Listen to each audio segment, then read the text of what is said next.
Yo, yo, yo. Welcome back, everybody, to the Comic-Con Podcast, Season 2, Episode 28. We have a jam-packed show recording this on July 14th, 2022. Let's get right into it. Your boy, Nemesis Prime, Justin, one, the only variant whore. Let's get right into our Yo, what's going on? Zach, my buddy. What's up? You forgot I was here? I forgot you were here for a second. Yeah. No, I'm here. I'm ready. Yeah, we got an action-packed show. We got a good guest. We've got a bunch of fun stuff to talk about. So why wait? Yeah, absolutely. So I don't know how we're going to do this. We have a good friend in the community, someone who's local to me here in New Jersey, my buddy Justin from KnowGoodComics on Instagram and YouTube. Now, Jay, before we start this, or we're going to have to do this like Justin 1, Justin 2, or my Justin Prime. And you're J1, J2. Yeah. Damn it. Yeah, that's a good call. It is weird to say my own name. It really doesn't. It feel weird. I don't know. It feels weird to me, but yeah, whatever works. Well, I appreciate you guys. Show, man. Yeah, man. It's I appreciate you guys having me on. Definitely been listening to a lot of your guys' podcasts, and just looking forward to everything we're talking about tonight. Yeah, definitely. So again, it's going to be the Mirrorverse tonight with Justin and Justin 2. You know, kind of we can point at each other, but no one can see this, of course, because of the podcast. So, you know, of course, we always have people here on the community. We always want to get people's involvement, especially when we're talking articles. What are we currently reading? And we're also going to be doing some Ms. Marvel final review for season 1. So before we get into all that, Justin, where can people find you? What are you all about? Yeah, so you can find me KnowGoodComics over on Instagram. I pretty much live over there in terms of talking with the community and engaging, and do a little bit of YouTubing here in the past couple of years now.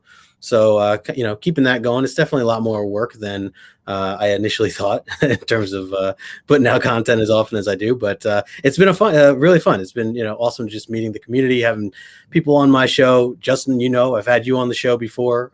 Zach, got to have you on at some point. Oh, yeah. It's been a lot of fun, though, just, interacting and talking with people and getting to know their origin story and stuff. So, you can find me there. YouTube, same thing, KnowGoodComics. And yeah, like I said, I'm local Jersey in here, so if you're at any of the local Jersey shops or anything like that, I'm usually trying to go some of these local cons and stuff. So absolutely. So like, what are the two? What are the main ones, the main topics, obviously, on your YouTube channel for people that don't check you out on a weekly basis? Yeah, so the main things I basically just like talking about comic books, just what I read recently. Usually I'll have like a guest or two on, and we'll just break down an issue or a series. I have something I'm recording tonight with some friends talking about Deadly Class, the first volume of that. Nice. Talking Superman and stuff like that. I was just mentioning to Zach before the show, like being on the Superman kick and stuff. So I just like to read comics, talk about it with friends, get opinions on it, and then interview others and ask how they got into this whole hobby. I will say it's very silly, but I'm going through this Lego phase. It's really silly. Oh, I know. I saw your. There's nothing silly about that. Maybe not. Yeah, I've just spent a lot of money, and I'm just addicted to building Lego right now. So it's very random. Awesome. But yeah, you may find a Lego video mixed in there as well. For a while, I was really hunting down, and obviously this is aged now a little bit, but I wanted that Voltron Lego set for so long.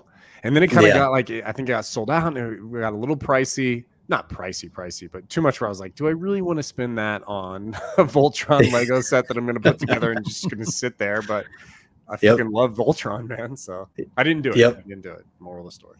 Yeah, I always see you on Instagram, man, with your reels, and you're always walking through the Lego store. Or wherever that is. Yeah. I call it my LLS, my local Lego store. What's your Lego theme?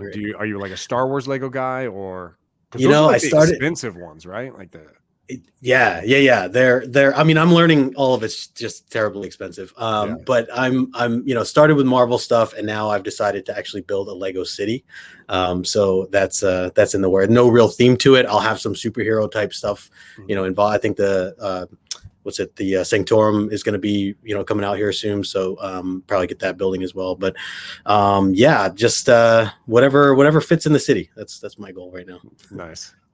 That's cool. Funny because are you going to start going to conventions now and you're going to buy all like the little individuals? Yeah. I've seen because I know when I go to conventions, I'm sure you do. And Zach, there's always that one vendor who literally has nothing but individual and like his display case. That's all it is. Yeah, that's like all customs and all this other stuff. And I'm always like tempted to be like, oh, I know, a cool Ahsoka one, there's a Red Hood one. I'm like, oh, once you buy one, it's like you got to get them all. Too. That's it's like drugs, man. I don't even want to try it. I don't want to try it. Yeah, don't go down the rabbit hole if you haven't dabbled yet. Yeah, I remember walking by those stands like over the past couple of years at like expos and stuff, and being like, why is that guy here? Like, you know, I selling Legos at this comic shop. Like, I'm never gonna buy that stuff. And now I'm like the first one at his table now at some of these local shops. Oh man, that's funny. So for people that don't know you, Justin, you know, when did you and how did you get into comic book collecting? Because you actually have a good backstory, like origin, I would say, and that's part of your YouTube is the comic collector origins, which again, like I've been on, and I definitely want Zach to get on there because I want to hear Zach's like whole hour and a half long story of comic books. What about you? Yeah, for sure. Yeah, I mean, it's weird to say I've only been into comic books for a little less than 4 years. I think August will be 4 years, and that's like all together, like reading, being into them, like having a collection or anything like that. I was never into it beforehand. My dad draws comics. He used to draw for Marvel and DC back in the 80s and the 90s, and that was for me. It was like the family business. So I kind of, you know, pushed it away. I didn't want anything to do with comics, and I rather, you know, just be outside or whatever. So growing up, I didn't care for it. You know, I was still into other, you know, fun, nerdy things like, you know, Pokemon and Magic the Gathering and all that stuff. But just not comics. Also, when I was younger, like I just hated reading. Like if I went back in time and told my younger self, like, hey, by the way, you're going to pick up this hobby where you read like all day, every day, I would just laugh and be like, no way. Like reading was a punishment for me back in like, you know, middle school and high school, like just couldn't stand it. So it's kind of ironic that I'm here now and loving it. But it wasn't until 4 years ago that a friend of mine brought me into a comic shop. We just went out for pizza, and he went to go buy something. And afterwards, I was just looking around. I didn't really know what I was looking at. And we went to leave, and he's like, whoa, dude. He's like, what are you doing? I was like, well, I'm just following you. You just checked out. I'm leaving with you. He's like, you can't come into a comic shop and not buy anything. You have to support your local comic shop. And I was like, oh, all right. Well, he's like, go on the wall and like buy something. I'm like, all right. So he literally like made me buy something. So I just went over and I saw like Avengers Infinity Wars, which was coming out at the time, which Jerry Duggan was writing. And I just connected it to the movies. Like I was watching the films. So I was like kind of connected. I was like, oh, maybe that ties into the movie somehow. It didn't at all. But I picked that up. I brought it home. I was like, well, I guess I'll read this thing. And the ending of it was like a shocker and like left you hanging. And I was like, well, this was awesome, but what the hell happens next? And I talked to him later. He's like, yeah, no, that next one comes out next month. You have to wait a month before you get the next issue. And I didn't know that's how comics worked. Like, I'm like, oh, I'm like, this is like a TV show sitcom. Like, you know, you wait every week or whatever, but in this case, months. Like, I had no idea. So I was like, all right, well, I went back to the shop and like talked to the owner about it. And then I was like, well, in the meantime, I guess I'll buy something else. And I just started going down, you know, the path of, reading a bunch of different things. I didn't even know what I liked. I was just like, you know, I mean, I knew I liked the Marvel movies, and I was just trying a bunch of stuff. And then the variants came along, and, you know, Justin, I think that's one of the big things we connect on. Like, you've always impressed me with your collection of variants. So I've just fallen in love with artwork. And so I'm even buying books sometimes I'm not even reading just because I love the artwork so much. And, or I'll go back and read it just because. So, but anyways, that's, like, you know, long story short, just kind of how I fell into it. And then I had a couple books. I was like, oh, let me just start sharing this on Instagram. And my family and personal friends did not care one bit. So I was like, okay, let me go make another one. And so I made No Good Comics and just started posting. And then I just started seeing like the same people liking my stuff, and, you know, started, you know, conversations in the chats and comments and stuff like that, and messaging. And here we are today. Those local people and like me and you, like we knew each other through Instagram. And then last year we finally met like at Terrificon, and, you know, we're gonna get into a little bit of a preview for that too. But, you know, and now, you know, I follow you on only Instagram, but your videos, I've been on your channel. Now you're on, you know, here on the podcast, and, you know, we see each other at the local like Sunday morning shows. It's just awesome. Yep. And, you know, obviously I don't really get to venture too much up to Zap anymore, but, you know, whatever little conventions going on in here in New Jersey. And that's what it's all about. Like, I saw a couple of people at the most recent Garden State Comic Fest over in Morristown this past weekend. I went Saturday, just ran into a couple people that I literally met for the first time at the 3 Minute Basement Comic Swap. And that's all I knew them from. Like, I knew them on Instagram. I saw them at the swap for the first time. And then, hey, you know, I know who they were because I know their face. sat there, talked, say, hey, what are you looking to buy? Blah, blah, blah. We're going back and forth. And that's awesome. And that's what we like bringing people here in the community because, everybody has their own origin story. And like, it's odd that like people like Zach and I have been collecting for God, what, Zach, like 20, 25 years probably? 4th grade. Yeah. 3rd grade, 4th grade. Yeah. Nice. And like for someone who's and I'm only 23, so it's like wow, you look so, thanks, so young. That's a hydrate. It's just wild, right? Like it's amazing to know that like there's people that don't start collecting comics when they're like in their, in elementary school or kindergarten, and especially you like had a background, like your family was into comics, and it took you a really long time to finally be like, that's wild. I want to start reading this now. Yeah. There's no, and it's funny because there's no like nostalgia feeling for me, like a lot of people have for these books. And I'm just like, yeah, no, this 70s book I'm reading for the first time and it's awesome. And, I'm just really, like there's DC characters I'm learning about right now that I'm just like, I had no idea this DC character existed, although they existed for years and years. And I'm like, they're brand new to me. So, but it's cool to like see other people's perspectives and then also bring my own to the table and just kind of, learn and hear from other folks while doing it. That's wild to think that like you're reading, like you said, like 70s or 90s comics for the first time. Yeah. Like you're experiencing it for the first time because it is like there is so much nostalgia tied up. Like I know probably with Justin as well, like the 90s are, in my opinion, like the best comics. I mean, that was when I was a kid reading them the most. Like we talked about a couple of times, I'm rereading Ghost Rider Volume 2 with Danny Ketch, which is just like epitome of 90s comics. And it's such like not great writing, but it's so good at the same time. Man, and there's just so much nostalgia tied up in that. So it's fun. It's really cool to see. If I could like listen to your brain as you're experiencing it for like the first time. Sounds really interesting. Totally. Yeah. It's like going and watching a trailer and then watching the movie and trying to go back and watch that trailer event at some point and being like, what was my first thoughts? And you already like can get, you're like trying to think of like when the trailer goes through on a movie or TV show, like where are these things, connecting the dots. But then when you see it again, you're like, oh, I know where this part is and this part is. Reading a comic, it's like once you've read it, you're like, okay, I'm done. And like you said, 90s is so great. Like I don't, I know you're all over the place. You're a big Marvel guy though, right? More than DC. I've been probably more DC now recently. Oh, really? Okay. Yeah, so it's like stuff, yeah. All the news. I mean, I love all the new writing right now that's coming out. So it's my introduction. It really is. Like I have gone back. I've read some of the classic stuff, not all of it, but certainly read some classic Batman and Robin and things like that. But I find myself every week. I laugh because a lot of I think getting into this, I was all Marvel, and I know I cut DC out in the beginning because I was like, my mind can't keep track of all these characters and I want to just commit to one thing. So let me just, commit to Marvel since I've already known so much with the movies and stuff. So I did at one point, like purposely not buy any DC, wasn't reading any, even though like I always thought, Batman was awesome and other characters. And it was just for time's sake, really. And then it was like, not until I got into Nightwing 78 with Tom Taylor that it literally flipped and everything like spiraled out where I just started reading more and more DC. So it's only a year and a half ago. Like, or whatever that was, like, that 78 just came out. So that's all I've been on. And and also the indie stuff that also got, Saga and stuff like that. Yeah. You gotta, jump in somewhere. Yeah. That's so cool. Before we get into some of the articles tonight, I know we are all going to Terrificon in 2 weeks, and you've been there a few times. I know you bring your significant other and have a great time, especially up at Mohegan Sun. But this year, what are you looking to get? What kind of stuff are you going to be hunting for up there? Man, I feel like other than gambling. I mean, I was going to say there's definitely, that's definitely a priority for sure. Wait, what's your game? What's your gambling game? Right now, I'm just loving craps. Like the past 2-3 years, craps. We're linking up then. Let's just rock that craps table, bro. Dude, I'm totally down. I was out till like 3 a.m. with Roger the last 2 times that we went, and I think Otto's joining me. And like people, I'm telling people like put money aside and come join me at like 2 a.m.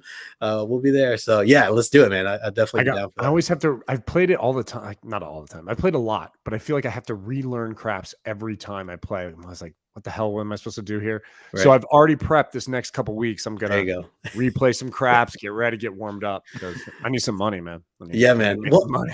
And once you get the hang of, it all like comes right back to you once you start like, throwing down the chips and stuff. Let's just say the wife will be less angry with me being gone for 5 days if I come back with like 10 G's or something like that. There you go. Yeah. Hey, look, it was a good trip. Very productive trip, Right. Yeah. Yeah, so I mean, I'm definitely looking forward to the community. Like that's, the main reason I go to any of these cons, obviously, and I'm sure you guys too. Like, just seeing a lot of friends, people I've never met before, people I've talked to a ton but never met, things like that. So that's always. I remember last year, Justin, you and I were in the middle, just standing there for like a good, I feel like it was 20 to 30 minutes. We were like talking, and then like we walked away for a little and like came back, like we ran into other people we knew and then just started talking again and like had a circle. And like it's just so easy to like the whole day gets shot because you're just like constantly catching up with people. So I'm going Friday and Saturday. I'm debating on Sunday. I might hit the road early Sunday, but definitely Friday, Saturday. I wasn't at Friday last time, so I'm looking forward to going there early and trying to get some signatures and stuff because I didn't do that last time. So I definitely looking forward to that. But otherwise, yeah, just like meeting some of the creators and stuff. And really, it's the nightlife, man. It's just like going out and like now that like I've made all these friends right in the community and got to know everybody, it's the fun is like going out, having a drink, listening to some live music, going playing craps or blackjack or whatever, and just having laughs. It's always seems like a good time. So for sure. Nice. So are you getting in on Thursday or are you getting in on Friday? Yeah, so we're coming in on Thursday night. All right, cool. We're going to be up there Thursday night, man. So absolutely, we definitely need to link up because I don't know who's going to be there Thursday night. And Zach's never been there. He's coming in on Wednesday. We're driving up there Thursday. We're going to hit up some shops in Connecticut. Nice. On the way up there, and of course, it's going to just be open season Thursday night because obviously the show doesn't open until I think 1 o'clock on Friday. Yeah, so which I love. So we don't have to like get up at 9 or 10 or whatever. like which doesn't normally sound bad. Like 9 or 10. I am a morning person, but when you're out at 3 a.m. the night before, it is very difficult. My body's just like, nah, you're staying in bed a little longer. And those lines get long. I remember some Saturday. I remember like that the line is like ridiculously long. It moved pretty quick, but it definitely was intimidating. Friday's definitely the day to go and get the signatures, get them just over and done with. Because once you're done, then you can just, like you said, like we all just hang out in the community. And it's so great because the way Terrificon is set up, it's just one long giant convention center. Unlike if people have ever been to like the Javits Center or I'm sure like even San Diego or like I just went out to Anaheim for WonderCon. Like you said, we were literally just standing in the middle between Artist Alley and between all the vendors. And it was just crazy. Like we're just talking and then like Morbius comes over and everybody's just kind of chilling and walking around and it's just like unbelievable. Like I would walk away from you and then all of a sudden I come back like 20 minutes later and there's like more people. Yeah. And we're all just having like crazy comic conversations. And then that's like, what are you going to do? And the nightlife is going to be absolutely fun. Like I was talking to Jay, the butcher, and I was like, man, I really wish we could like have like a private thing at like one of the bars. Like, even if you do like an open bar thing for like 2 hours and it costs you some like stupid amount of money, but it would just be fun just to be able to do that like at Terrificon because it is such a big community show. So that's it's a really big East Coast thing. Yeah, for sure. I was going to ask Zach, have you been out here before to either this show or just any East Coast show? So, I mean, I've been out to the East Coast a few times with like work and vacation stuff. And then was it last year? I think Justin, right? I came out and we went to that small con and we went to a barbecue out there. Oh, so I've been Wayne. I took the Jersey Wayne area show a little bit, but never a con. Like I've never been to New York Comic Con, just the California type cons and stuff like that. So cool. I've actually never, I mean, the East Coast crew it seems like the largest crew that always runs into each other like all the time. So I'm looking forward to being out there with everyone. So, and kind of seeing a lot of people for the first time in person. So nice. Yeah. Are you guys both going till Sunday or are you going to do the day 3, I guess? Sunday will probably just be a wrap up, but it'll definitely be hitting the road early because I gotta fly. You're flying back? Yeah, man. It's like a whole day event to try to get back to Texas, bro. It's like, dude, I just went to Texas for the first time 2 weeks ago for work. I had to go to San Antonio. Oh, I like San Antonio, dude. It was a nightmare. It was like 13 hours at an airport type thing. We even got in an airplane at one point to fly back to Newark. An hour and a half in, I woke up. I fell asleep. I woke up and they're like, all right, we are landing back down in San Antonio. Please make sure your seatbelt. And we had to like turn around because of weather. Whoa, it was a nightmare, man. I'm like scared to ever go back to like San Antonio or I don't know. It was my first time, and it was not once I was there, it was great. Like food was great, everything was great, but nightmare. So good luck flying here, man. I'm a big fan of San Antonio. Yeah, if you go through like Atlanta, it's kind of like the best bet typically because Atlanta's such a large airport. But coming to the East Coast you're lucky if you only get one layover. Right. It's true. All right, everybody. So let's kind of move on to some comic book stuff because, of course, that's what we love here talking about. And especially having a guest here, we want to hear their thoughts and opinions because mostly everybody knows what Zach and I have, the ideas and everybody's been listening to us. So our first topic, and this is coming from our comic book section. So this is over at comicbook.com. This was posted over about a day ago on July 13th. So Scott Snyder heads to Comic-Con with 3 new Comixology original series. So what's perfect is there's 3 new series, 3 people here on the panel today. So we're each going to be taking one of the comics and kind of talking about it. So if you don't know, Comixology kind of started some original series over the past year, of course, thanks to our friend Sade, who's been here on the channel. She talked about, we talked about We Have Demons, of course, with Snyder and Capullo, brought our attention to Clear with Francis Manifold. And of course, then you also have Night of the Ghoul, among others. So these San Diego Comic-Con, he's going to be talking about 3 different series. I'll be taking the first one. We'll kind of just discuss it. So first one you got that is called Dudley Datsun and the Forever Machine. It's going to be a 5-issue miniseries, of course, written by Snyder and the co-creator, Jamal Engel. Interesting little topic we got here. So have you ever wondered why there's like inventors and historians have all had kind of like pets throughout history, but why have they always had these giant companions?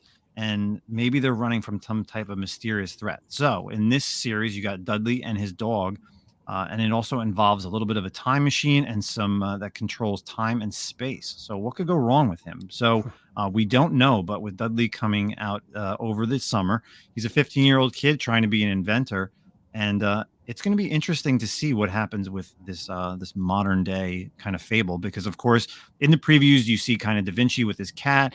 You also see you got Alexander Graham Bell with his dog and some other historians and inventors in this world. So one of Scott Snyder's things, of course, he's a great writer. And the fact that he's taking on 3 different stories is going to be unbelievable. Justin, why don't you take over and what's his next original series coming out? So the next one here is called Barnstormers. It's going to be a 5-issue miniseries written by Scott Snyder and co-creator Tula Latay, who I've discovered her like on like Instagram and stuff, and really talented artist. So that's actually one thing. When you ask me like, hey, which one you want to kind of pick through here, I've been seeing this one for a while now through Comixology and stuff like promoting, and it's always caught my attention. So this one, it's a high-flying adventure romance set in the height of the Roaring '20s. This Bonnie and Clyde romp brings together writer Scott Snyder and Tula Latay. I always want to say Latoy. Doing good though here. It says, meet Hawk E. Barron, a pilot fresh from the airfields of the Great War who supports himself by taking civilians for barnstorming joyrides in the sky for a small fee. But Hawk has a secret, and when an impromptu wedding crash turns into an early getaway with Tilly, the would-be bride, unexpected new bonds form in this thrilling tale of love and murder. And I just, kind of skimmed through some of the images that they had here, and he's looking for this party that he's supposed to meet up with, and it's kind of telling a story backwards, and that would he regret what he's about to get into, because as it lists at the end there's definitely a twist with murder here, and that really caught my attention right from the get. And then, like I said, the artwork from Tula, absolutely stunning. So I'm looking forward to this for sure. Definitely. And then Zach, what's the third one that Scott's got? Yeah, so it looks like I got the longest one of the 3. It's Canary, 7-issue series written by Scott Snyder with art and colors by co-creator Dan Panosian and letters by Richard Starking. So this one really piqued my interest because, man, I love anything kind of like Western and then horror. And then, man, if we get a little supernatural in there, shit, you just nailed all 3. So it's 1891 and a mine collapses into itself, but was the collapse an accident, or does something far more sinister lurk beneath the blood and rubble? Find out in this mind-bending horror Western. When a horrific shooting disturbs the peace of a sleepy town in the Old West, Marshal Holt is called upon to investigate. But as Holt digs deeper, he discovers that evil may just run to the core, and it all seems to stem from a place called Canary.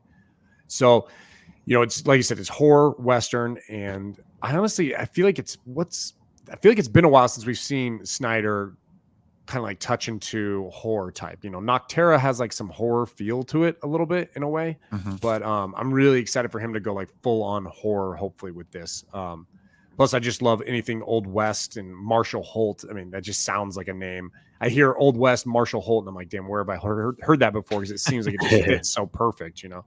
But yeah, definitely.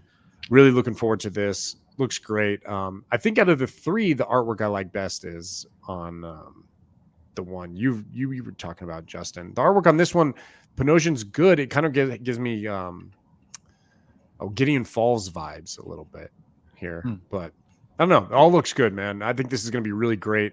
I love Scott Snyder. I feel like he's been quiet lately, right? You know, and like even with Nocterra. Yeah, just been doing the Nocterra stuff. And it took a break, so obviously this kind of makes sense that the dude's powering out 3 new comic books, you know? So now so all 3 of them are going to be released July 19th over on Comixology. And I know, Justin, you're big on like reading books on like Comixology and digital, right? Yeah, I'm a huge digital fan for sure, and it's been great. That's where I was reading a lot of those, like the We Have Demons. I read when that first came out, and I know that came out in print now, much later. But yeah, that's how I read it, was print. Yeah, same. But yeah, so yeah, it's been Comixology's been great, and Marvel Unlimited. I've been using those 2 for the most part. Yeah, because they always have like good deals, right? Like especially those older series, like you could buy the entire, like if it's a mini series or a good run for a good price, right? Like super cheap, like $3 cheap. Like some of them are just ridiculous, like epic stories and you know, trades and stuff where you just say, wow, that's it's good deals. That's nice. So that's our comic book article for today. Let's kind of get moving past to the TV and movie news. So the first one we're going to speak about, you know, watch out there. It's on, of course, on the intro webs. We're not going to leak this, but I just want to let everybody know the Black Panther basically script or synopsis is out there. Obviously, we're not going to talk about it. If you actually want it and you have not read about it yet, feel free to message either myself or Zach or even Justin, because we've seen it, we've read it. You know, I feel like after reading it, all 3 of us have read it. I kind of feel like what they say, it was leaked by, of course, Daniel RPK, and most people know who Daniel RPK is. I feel like it's kind of the way it's gonna go. Without a doubt, like there, you know, of course, without Chadwick Boseman, you know, there's kind of a missing, right? You don't have Black Panther, you don't have him as a Black Panther. So where are they going to lead to next? Right. Obviously, we have, everyone has their ideas. Of course, we knew Riri Williams is going to be in there, and of course, with Namor coming as well. I'm trying to really tiptoe around this without being like so brief, but no good, Justin. Like, what do you think? You know, do you think after what you read is kind of maybe accurate? Do you think, you know, there's some things that they could change, or things that are just like, no, there's no way this is the way the story could go?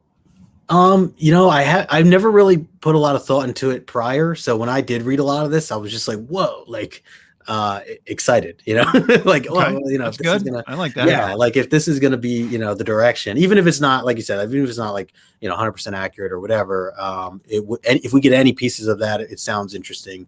So, you know, I'm down with it, whatever they end up doing. I do think it's gonna be sad, you know, especially with everything with Black Panther. So I'm, you know, bracing myself for that for sure.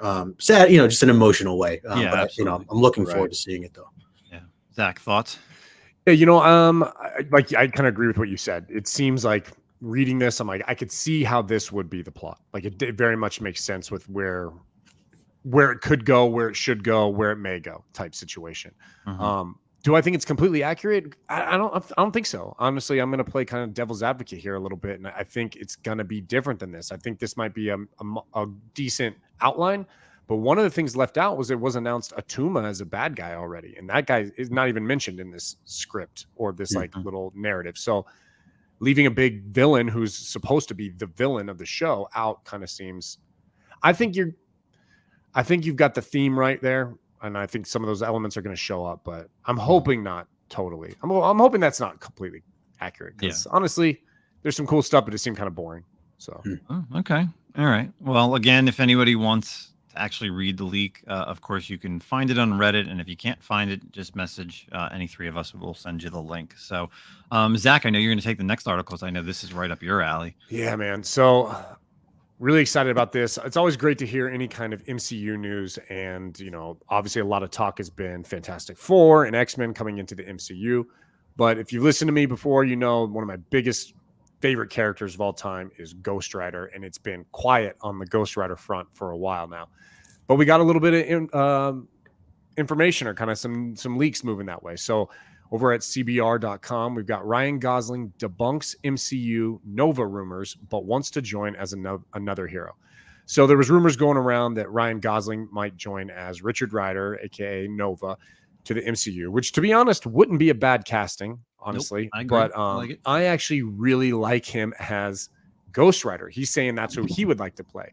He also recently reached out, or has kind of mentioned, he's got a new movie coming out, The Gray Man, with the Russo brothers, and he's been on camera and on interview saying he hopes the Russo brothers will work their magic and help him come over to the MCU. So, I mean, honestly, if there's someone you want in your corner, right, with like Kevin Feige, it's probably the Russo brothers. So that's like the guys to maybe suck up to a little bit. But Ryan Gosling as Ghost Rider, I think it sounds awesome. And I know there's probably people out there who are cringing because he's getting ready to play Ken from Barbie.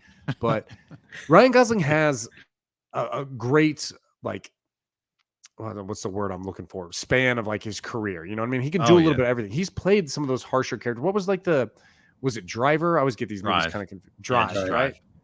And then he had a couple other movies of that like tone in a way where he was kind of like a harder type character, not the love interest from the rom-coms and stuff, you know. So I think it's he looks like a Johnny Blaze. He looks more like Johnny Blaze than Nicolas Cage did. So I'm all for it. Just, I don't really care who you put in it. Just get me some Johnny Blaze. Get some Ghost Rider in there, some Danny Ketch, all of them. So, Justin, what do you think? So I have very little experience with Ghost Rider, other than I did give the first issue a shot of the new series that had just come out, and I really liked it. I didn't know what to expect, and it was definitely like over the top. I really enjoyed it. But yeah, I just haven't had enough experience with it. But I mean, just from an actor perspective, and you know the things that I do know, and you know, obviously I've watched some of the older Ghost Rider films and things like that. I think he'd be great. I definitely would be down for something like that. You know, along the way, I haven't really heard of discussions like of who else would play him. So I would be open to. I mean, I'm curious who else would be up there. But we've talked about the dude from Walking Dead. Oh, Norman Reedus. Yeah, Norman Reedus has mentioned it as well. Who would be a great one too? You know, yeah, definitely rugged. Yeah. Well, when you ever want to do on your YouTube channel, you want to do some type of Ghost Rider story, you know, would hit up Zack because Zack's read it all and huge fan. So nice. Let me tell you, I think Ryan Gosling, like you said, you talked about Drive. He was in that. What was it, Gangster Squad? That's like another one. I know the Gray Man just came out on Netflix, I think. Is it mistaken. Netflix or Amazon Prime with that one? I think it's Netflix, but you could be right. And that's with Chris Evans, right? Yeah. He's got that creepy stash, that pedo stash going on. It's horrible, dude. Like, god damn. Yeah. Looks like he's got a worm sitting on his upper lip. Yeah. But yeah, he has that veracity, kind of how Christian Bale has. Like he's done like La La Land. I like him in that. I like him in Crazy Stupid Love. Yeah, like there's all different movies that he's like. He has the highs and lows. He has that rugged, like badass, and just like I really now I want to go back and watch Drive because I haven't watched it in so long. Same. And I'm just gonna be like Johnny Blaze. Yeah, man. I think it's a great casting. I mean, I'm good with him or Norman Reedus. So yeah, I definitely could see Ryan Gosling playing it. I would like to see, and even like you said, like Nova. Like I mean, I get it, he debunks it, but that you know what it is, like that's debunking, and it really could be true too. He could be throwing him Richard off, Rider. I was saying nothing's official, right? No matter what they say, right? Yeah, exactly. No. And then of course, just dropping literally today, probably a couple hours before, according to some online resources over at the Hollywood Insider, Dakota Fanning, Keanu Reeves, and Jason Statham are joining the Marvel Cinematic Universe. So, of course, Keanu Reeves has been talked about probably over the past year and a half. Even I think Lords of the Long Box, we talked about him, joining the MCU. So, of course, three of these actresses, who do we kind of see any of these three actresses or actor playing? Justin, what do you think? Between Dakota Fanning, Keanu, and Jason, what characters could you see them playing in the MCU? Who was the third one? Jason Statham, of course, from he's been in Fast and Furious, Transporter, of course, yeah. Lock, Stock. Oh man, so I'm so bad at this, but I don't know. I mean, Keanu could play a lot of different things. I feel like, I know he loves those action films. I don't know. I mean, my mind goes to like, well. guess I don't know what other stuff we'll talk about later. I don't know. My mind always goes to like X-Men and stuff like that. So that's right. It's the biggest group that hasn't been cast yet, right? Right. So I don't know, something like Magic or something like that for Dakota Fanning, maybe. I didn't think about that. Recast for her. Yeah, that original cast of New Mutants, that girl's perfect. Yep, she is perfect. Yeah, yep. I forget her name. She did the chess stuff too, right? Yeah, that was a great show. That was a great. show. Yeah. I don't know. People are, according to the comments, over from where I'm reading it, some people are saying like obviously Jean Grey, like you said, the X-Men. I say and we kind of before you hopped on, Justin, talking about obviously Fantastic Four, no casting for that, but I could see her as a Sue Storm. I definitely could see Dakota Fanning because she's like a younger actress who, if they want to maybe bring in, younger actors and actresses to play different characters, this is the way to do it. You have a younger actress who could, take it for the next like 10 years or so, to come out with Fantastic Four 1, 2, 3, Secret Wars type of thing. But, people are, of course, saying Silver Surfer, maybe Captain Britain for the actors and actresses, Spider-Gwen, which I would love to see. So I think with Dakota Fanning, I mean, she's a great actress. So anything she plays is going to be awesome. I don't know. I also read an article possibly as Emma Frost. I don't know about that. Maybe just because she's blonde, I feel like people are casting her as that. As same with Sue Storm as well. I think she's blonde. Everyone's like, "Oh, Sue Storm," but I mean, she's pretty young, man. I mean, she's what I think I'm looking up right now. She's 28. I think the way to go with Fantastic Four is no origin story. Like you basically got to come in and they're already there. You know what I mean? Like they're already kind of established. You want a middle of the high 20s, low 30s type era of the character. So, and you're right though, Justin. Like at least she could operate for a while. I do like, obviously Keanu Reeves is such a great actor and he's not afraid to stick with franchises, which like we talked about this in our Thor Love and Thunder with Christian Bale.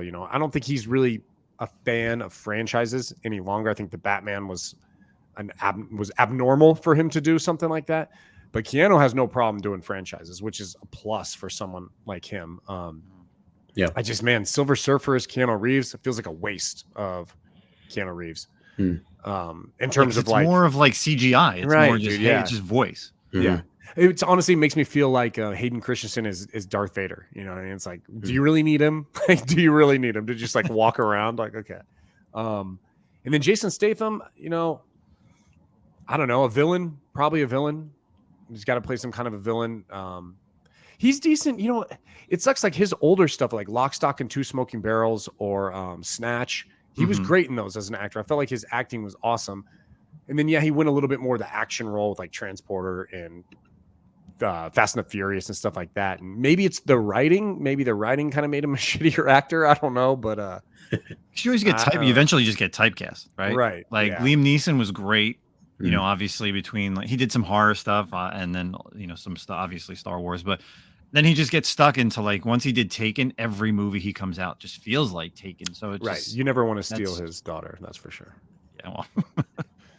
But I don't know. Anyway. Those are great casting, man. I mean, we kind of we're getting to it feels like you get worried, I feel like, with the MCU too. Like, are we running out of actors? You know what I mean? Like, are we running out of people to cast and can you get these people? And then there's also like the, people like Tom Cruise, like the big names who haven't been in there. And like, I feel like you stay away from people like that, in my opinion.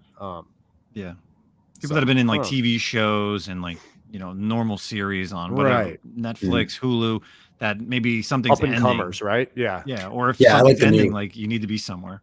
Yeah. Yep. So it's cool though. Yeah, there's some definitely interesting stuff, of course, and the Ryan Gosling thing is great as well. So before we get into what are we currently reading, we just had the final episode of Miss Marvel on Disney Plus. It's the 6th show on Disney Plus. I would say a very coming of age story. Of course, we did our preview, our mid-season review, and now we're doing the final 3 episodes. And Justin over here has never talked before here on the podcast, so he gets to give us a nice overall view of and what his thoughts were. So Zach, why don't you go, because I know you decided to text me late last night and really wanted to talk about it, and I just didn't respond. I think we talked about it before I watched the last episode, and so I'll keep it brief because there's really the one thing I want to talk about the most. But Very much. I liked like we said in the first three. I loved it. I loved the way it was going. I think the what stole the show for me, it's so weird because I didn't see it coming, was, and I told Justin this on the phone one day, was I really liked like the Pakistani culture and like the family aspect of Kamala Khan and her family and everything, and then just even the stuff with like the mosque and stuff. Look, man, I'm a white Catholic guy. Okay, I don't know a lot about Muslim religion or Pakistani culture or anything like that, but I was very interested in it. I love the way they interwove it throughout the whole series. I thought episode 4, where it was it 4 or 5? Was when they finally go there. Yeah, and they were almost. It almost felt like that was the worst episode in terms of Pakistani culture for me. I thought like, but I don't know. 5 is the flashback. Yeah, 4 is actually right. You know, when she's actually there with and the meeting, red like, dagger cousins and stuff. yeah, that was cool. That was cool. I liked it. It was good. I think the weak points for it, there was really no villain, like the Jinn or whoever the hell, the clandestine or whatever. They were meh. Like, you know, I mean, see you later. I don't even know your names. Thought it was kind of lame. Even the finale, it was more of like a, you know, oh, let's save this guy. It was almost like a natural disaster type situation. Power's out of control. We got to stop it. You know, oh, damage control, which damage control was horrible. Please don't ever bring them into an MCU movie again.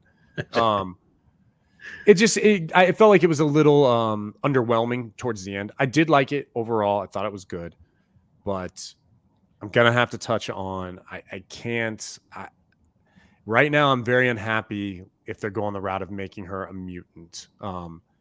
I get it. You got to mix things up with the MCU. But I don't know, man. As a massive X-Men fan, that's like my core comic book collecting. And now we have Kamala Khan as the first mutant in the MCU. I'm not about that. I'm not about it. I don't like it. I don't know why you couldn't have made her Inhuman. It kind of teased the whole Kree thing with that blue alien's hand and everything. Bangle, yeah. The bangle as well. Like, it just doesn't match with like the X gene. Like, you don't have an item kickstart your mutant power. You know, it's puberty kickstarts it. Now, this might not be, you know, she may not be a mutant. She may be something in between. Who knows? But dude, when they hit that, when that mutation word, and then the X-Men theme song played, the song, I was like, wait, what the? You know what I mean? Like, I was super excited to hear it because, you know, it's like, oh, X-Men MCU, and then anger set in where I was like, no. And then I even paused as I had to rewind it. I was like, I heard that right. That was the 90s theme song. And I don't know, man. Like, I'll be honest. I trust the MCU. I trust Kevin Feige. So we'll see where it goes. I'll reserve judgment. I'm not going to like hate it out the gate, you know, forever. But I will also say it feels like MCU going up to Infinity Saga was amazing. And I'm not really seeing where this is going, these next phases of the MCU. So I'm reserving judgment on that. Okay. Justin, what did you think about the whole series? Yeah, so I kind of binge watched the last 3 episodes here over the past couple of days, and you know, really wanted to talk to you guys about it. Overall, I enjoyed the series. I think, and a lot of it goes to what Zach was saying about the culture. Like, I really thought that was really well done. Just really enjoyed that aspect of it, and even just like the family side of it, and her and her parents and the interactions between them, and also just like typical you know, parents to son or daughter, like just like that whole thing, which was, you know, fun and cute and relatable to, you know, how we grew up, you know, and just dealing with parents being nerdy and embarrassing or whatever. So that all was fun. I think for the target audience that they were going for, I think they nailed it. And if anything, I do think we need more of this type of, you know, writing and everything, storytelling, to get, you know, more newer, younger audiences, you know, into the mix of and hopefully they go pick up a comic book after this.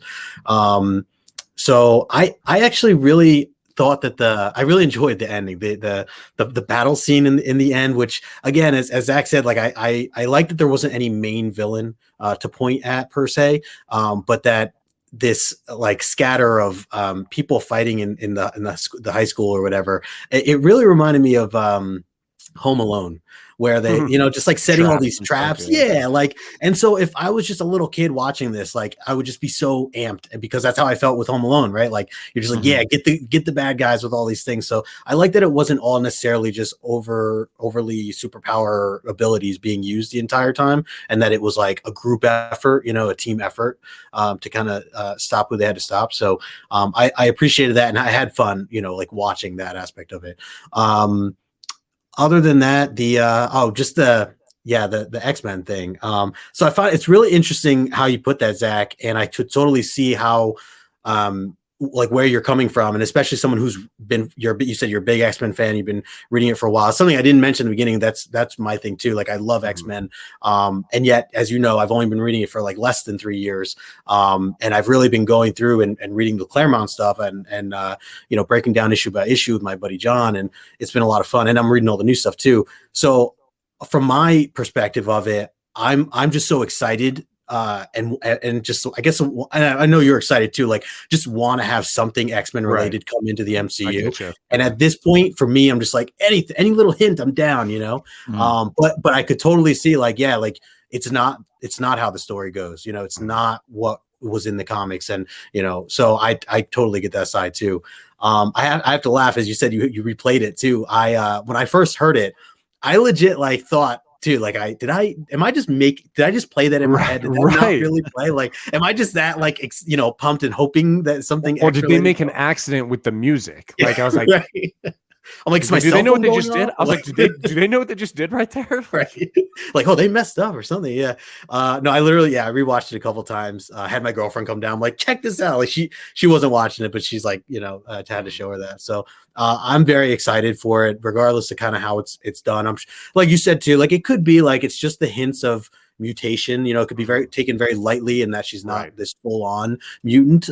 So it could kind of be told in that sense, or maybe they backtrack and they kind of retell stories that don't place her as the first one, even though she's, you know, the first one introduced or whatever. But yeah, so I'm excited overall. I would recommend this series, obviously just because it's part of the MCU. So I think anybody should watch it. And I think it's great, like especially if you have kids or, you know, anybody wants to watch it in that regard. It's good in that regard too. Nice. Yeah, I you know, after the first 3 episodes, I enjoyed the series. I loved the first 3 episodes, and you know, after we spoke about it for mid-season, I was really interested in what they were going to do. Episode 4, like you said, the culture thing is great. Obviously, I don't want to sound like we're just repeating ourselves, but episode 5 kind of was for me kind of one of their misses. Like literally that first 15 minutes of the whole flashback kind of just was, for me, it was kind of boring. Like I didn't really like it. I found myself kind of like skipping, like I kept hitting like the 10 seconds and 10 seconds because I'm just like, I really don't, it doesn't, for me, I don't think it's really part too much of the story. So like for that, it was kind of like a whatever. But yeah, overall, I think the series is great. And Zach, I'm surprised you also didn't bring this up. And you know, I'm sure because they mentioned the whole mutation thing. I felt like she was like the mutant armor, right?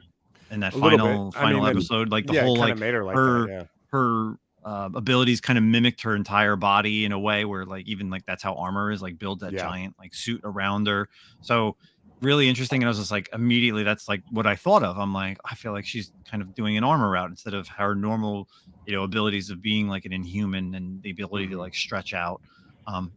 I'm kind of shocked that she didn't kind of do the "Embiggen" like catchphrase, which was, oh, she did? Yeah, it was right when she like the first time she kind of stretches out, she's like on the ground and she puts her hands down on the ground and she says "Embiggen," and then that's kind of like when they're fighting damage control at the very end, the beginning of that last battle when she's in the street. Okay, she does say it. Yeah. Oh, maybe I missed it for all the gunfire. It kind of was like it was low. Like it wasn't. Okay. I even kind of thought like, wow, that's like her big catchphrase. My wife was like, even like, what's she saying? I was like, that's kind of her catchphrase. And she's like, what did she even say? I couldn't understand. It's like, well, it's not a real word. So like, I don't know. But yeah, it was hard to hear. But yeah, she does it. Yeah. Other than that, you know, of course, for me, of you know, being a New Jersey native, like anything that was New Jersey, you know, was funny. Like there was one part where I think it's episode 5 where her mother and her are talking, and her grandmother is showing her like pictures of her mom, and she was like, oh yeah, she's like, your mom used to run around chasing after that musician guy, and they're making fun of it. It's like Bon Jovi. She's like, no, it's Bruce Springsteen. Oh yeah, like it's funny because like for me, my mom is a huge Bruce Springsteen fan and Bon Jovi. And of course, growing up here in New Jersey, that's what you know. Like that's who your, artists, musicians are for like our area. So like when they said that, I was just like, that's awesome. That's like typical New Jersey. So and Zach knows like I'm big into like the Jersey City scene. Like when he comes here in like 2 weeks, I'm literally gonna pick him up from the airport. We're gonna go to Jersey City and be like, yeah, that's where they filmed this, and this is where Kamala Khan's from. So Nice. Overall, I think it was a lot better series than Moon Knight. I will definitely rewatch this series. Not immediately, probably will rewatch at least the final episode just to kind of maybe catch some things that I missed. But yeah, definitely coming of age story. The culture thing was great.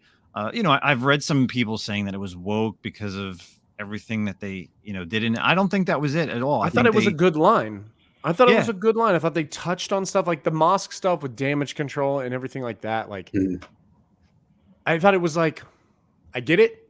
You didn't overdo it, but you didn't avoid it. Like it was the perfect amount. Like I thought it was. I didn't think it was woke, man. No. I think it was perfectly done. It's definitely one of the better series, and we've talked about this previously. Like they have these younger characters, and Aman Vellani was absolutely amazing.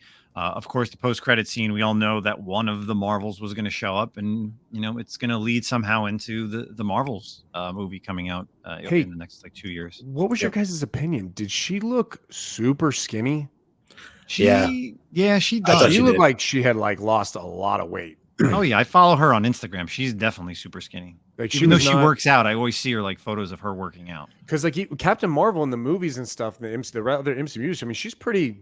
I don't want to say jacked, but she looks athletic. This one, I was like, it was the first thing I noticed. First thing I noticed was like, oh my God, she looks like she needs to get back in the gym for this role because she lost. I'm sure it was just like, it was just kind of like calling coming her off like, other hey, can you just movies, come up? Can you just That's come what in like real quick? Project. Yeah. Of course. And then, she'll bulk up for the movie. So, of course, that's our review. That's perfect. Justin, thank you so much for, jumping on here and definitely doing a Ms. Marvel review with us. Absolutely. And of course, we always end our show with what are we currently reading? Zach, of course, doesn't know what I'm picking. I don't know what he's picking. Justin doesn't know either what we're picking. So, of course, for anybody who's new listening to the show, of course, on a weekly basis, we always talk about comics that whether it's new, old, something that, maybe you should be checking out. Zach, you want to go first with what you're currently reading? Sure, and then we're gonna talk Garbage Fire together, right? Yeah, we'll talk Garbage Fire. Okay. Yeah. So I thought this week was jam packed. I'm gonna cruise through a couple like notable books.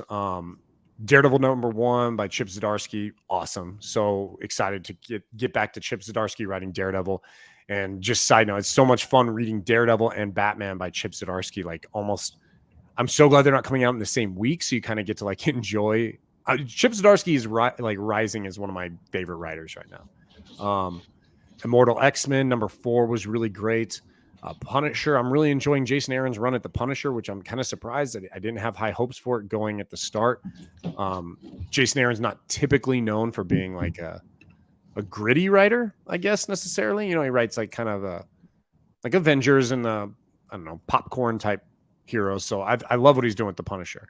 But I think my two tie for pick of the week is going to be Hellfire Gala #1. Obviously, so great with the X-Men. The Hellfire Gala always kind of bringing up big new things coming with the X-Men. You got the new X-Men team, which I'd like to talk about, but it just came out, so I don't want to spoil it. Check it out. New X-Men team is amazing. I'm so excited for this roster. And then I'm also really excited for the X-Men or the Avengers X-Men Eternals, the Axe crossover event. We had the first issue, Eve of Judgment #1 come out. Like I said, Kieran Gillen. If you're not reading the Eternals, you're doing yourself a disservice. It's hilarious. It's well written. It's so smart. And I think this run and this story is going to be great. In fact, to be honest with you, I'm thinking about it now. Avengers are going to be the weakest point in this little crossover. Like X-Men and Eternals are going to steal the show. But that's what I got for this week. All right. I totally agree with you on that. I just read. I'm so excited because I just caught up to Eternals. Yeah, Literally like 2 days ago. I caught up. I read it for a little. I got off it, and then jumped back in. My buddy Michael, Sove Collector, he was like, dude, just ride through it. Like it gets really good. And I told him I was interested in the Judgment Day, and he's like, well, if you're gonna read Judgment Day, like you should check out the Eternal stuff as it built into it. So I love that. So good call on that. And the Judgment Day I'm definitely looking forward to too. I had the same thing where I was picking up Eternals weekly, and I read like the first issue, and I just probably wasn't in the right mindset or whatever, and I just like whatever, but I love Kieran Gillen, so I kept getting it, and I ended up having a stack at like the first 12 issues, and I'm like, God, I haven't read any of these, and Axe is coming up, and then I sat down, I was like, okay, I'm gonna read them, and I was like, holy hell, man, this is really, really good, and I burned through them, dude. Really, really good. I even went back and not that it relates to it, but I just went and rewatched the Eternals movie just because I was on such an Eternals kick, and I was like, I just want more right now of whatever I could get for Eternals. I like the Eternals, man. Yeah, they're cool. I want to go back and read some the classic stuff that I've heard about. Justin, what are you currently reading? Whether it's something old, something brand new this week, something that people should be checking out. What do you got? Yeah, so in terms of like fairly new stuff, within the past month or whatever. One current series that I have just been raving about and really enjoying is DC versus Vampires with James Tynion. I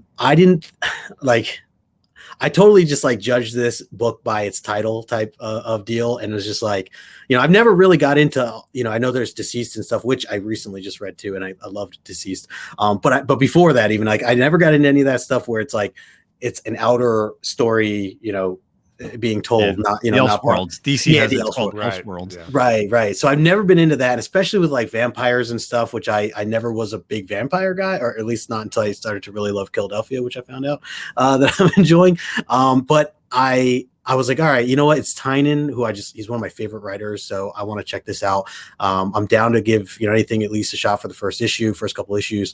And I love the first issue. Like there's so many twists and turns in the concept of it, of, this virus basically that's come to Earth of turning people into vampires. They're turning good guys, bad guys, anybody and everybody. So you don't know who to trust. Like they're smart. There's a lot of tips and turns in this. So that was just it from issue 1. It's now I think issue 7 just came out last week or 2 weeks ago. But I'm every issue I'm just like, wow, like I can't believe I'm enjoying it as much as I did. I just thought it was gonna be corny. I don't know. And again, I agree.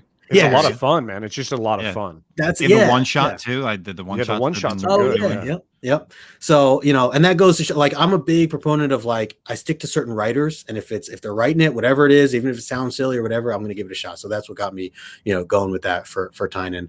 Other than that, like, I'll swear up and down that, I already talked about it once here. I managed to mention it twice. Nightwing, being my absolute favorite series right now. And again, this is coming from an X-Men guy. So like, I'm talking nothing but DC here, but like, I absolutely love Nightwing, and it's changed everything about what I'm reading right now. So even, Justin, talking to you when you were on my show, like hearing, your story with DC and on the books you were showing off and things like that, just got me like even more amped to continue to explore. I know we talked about some of the TV shows and stuff like that, or Superman and Lois, which I've been really enjoying as well. So just been, really into. So if you're not anybody listening, not reading Nightwing, like the best thing about it is, you don't need to be a fan. You don't need to know anything about anything. If you jump into 78, when Tom Taylor first jumped into it or started writing it, him and Bruno Redondo, which, I mean, Bruno's artwork's amazing too. I just swear up and down that it's just my favorite. It's so good, and anybody could jump in. It's new reader friendly. And I mean, I tell this story, but like, it was 78. It was the first issue that I had ever teared up in reading a comic book in my short 4 years of reading comics. And if you've read it, you know what I'm talking about with the letter and things like that. So that was really heavy and moving, and I'll never forget it for that reason alone. So close to issue 100 here. Yeah. I just saw 90. I think 94. Right, was the latest one about to come out, I think next week. So yeah, I'm reading those. I'll run through the others real quick. Like Dark Crisis, I'm exploring that because I know nothing about it, and I'm enjoying what I'm reading so far. Just trying to put pieces together as I go. Superman, Son of Kal-El, anything Tom Taylor, his Dark Knights of Steel, I'm loving too. And then for the X titles, X-Men Red, Immortal X-Men.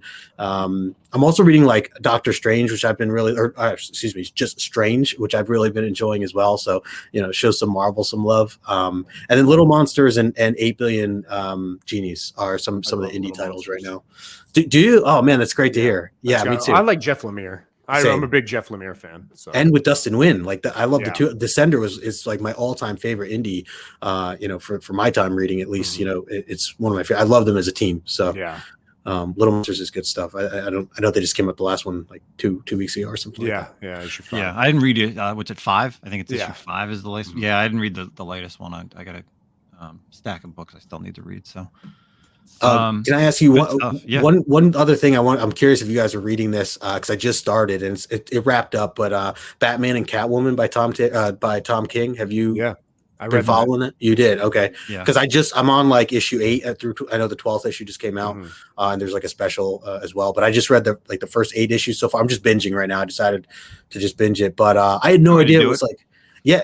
I didn't know it was a Christmas themed thing, which I'm a sucker for anything Christmas, like Christmas covers. I buy them, like all these things. Like I just buy. So when I saw that, I'm like, oh, this is even better than I thought it was going to get into, and I'm really enjoying it. So you're reading it the right way. I think they took a little too long with it, honestly, and there was a break for a while with it as well. And so in the story, you know how it goes. It goes like back and forth and back and forth. So it's like the future, the present, the past, and it's kind of in.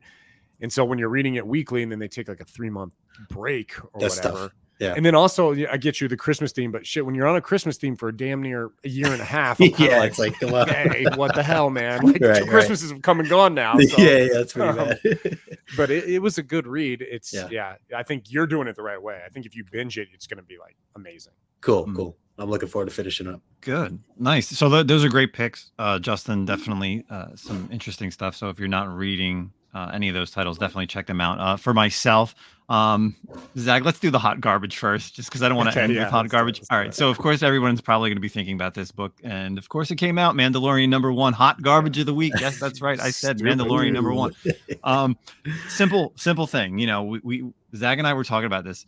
The writer of the comic book series should just be the writer of the actual show, because all you're really doing is taking something that's already been on screen and just putting the words to it. So really copy and paste. It's basically copy and paste. Yes, copy and paste.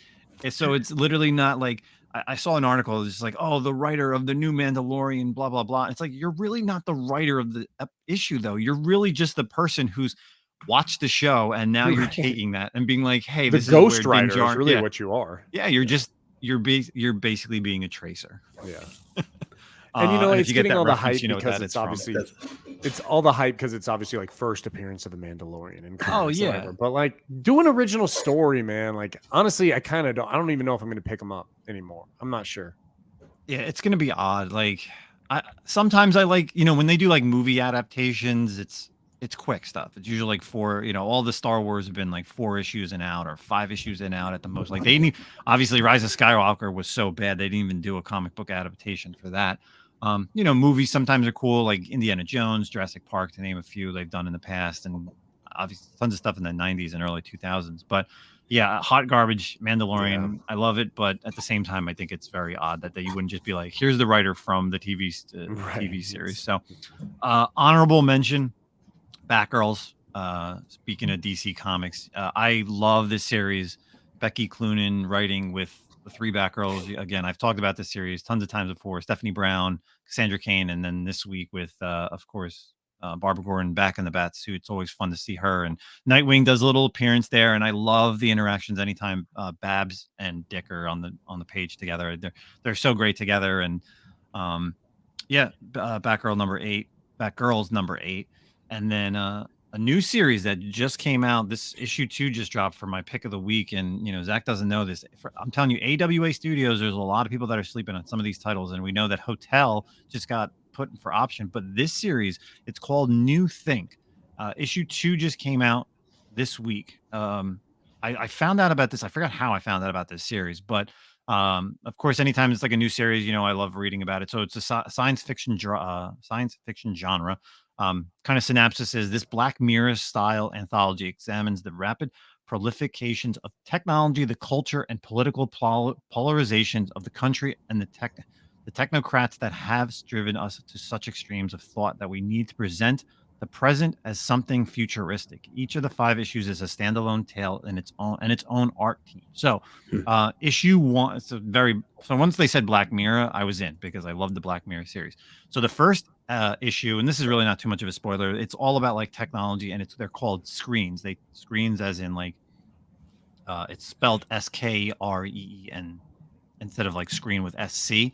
And they talk about it as like a plague, that like the first screen came, and how people have evolved from having these giant screens on their on their tables and on their dining room, in their living rooms, and then how screens then became in offices, and how they would sit at the screen at their office and leave there and watch the screen, and then the screens became phones. And it's just unbelievable how they look at technology, and it's exactly like Black Mirror, like how we become addicted to from constant looking at your phone. And they talk about like Twitter, but they obviously don't use the words like Twitter and Facebook and stuff like that. They use like made up names, but it's just very interesting.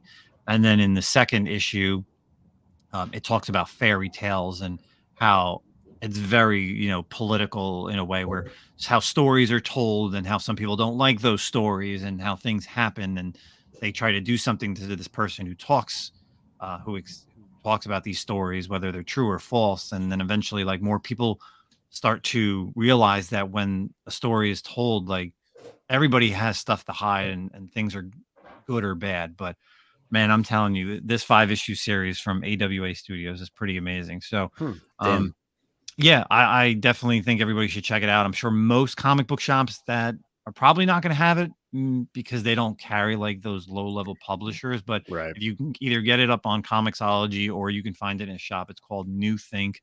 And again, like like I said, when there are these type of stories, you don't need to read them 1, 2, 3, 4, 5. Like you can just read, if you find issue 2, just read issue 2, and eventually if you find issue 1, pick it up.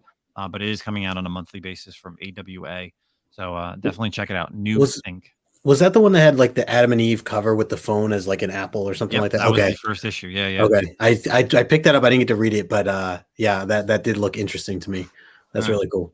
Yeah. So I definitely read it. I want to know what you thought about it. Okay. Yeah. After it. So of course, everyone, that's this week's episode, season 2, episode 28 here on the podcast.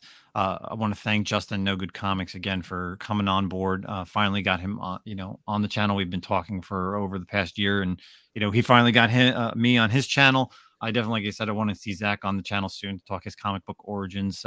Before we get out of here, Justin, let everybody know where they can find you. Yeah, absolutely. And first and foremost, thanks guys again for having me on here. It's a lot of fun. Continue doing what you're doing, and I'm looking forward to hanging out with you guys. Coming up here at Terrificon. I have a busy couple of weeks here. I'm actually this weekend going to HersheyCon. My dad's gonna have a table set up, so I'm gonna meet up with him and my younger brother and sister, and go to that con over in PA. So that's this weekend. Then Terrificon in 2 weeks, and then I'm going to C2E2 the week after that. So wow, a lot of the con life. Hopefully I survived the craps table, so I can continue it. Con crud too. Yeah.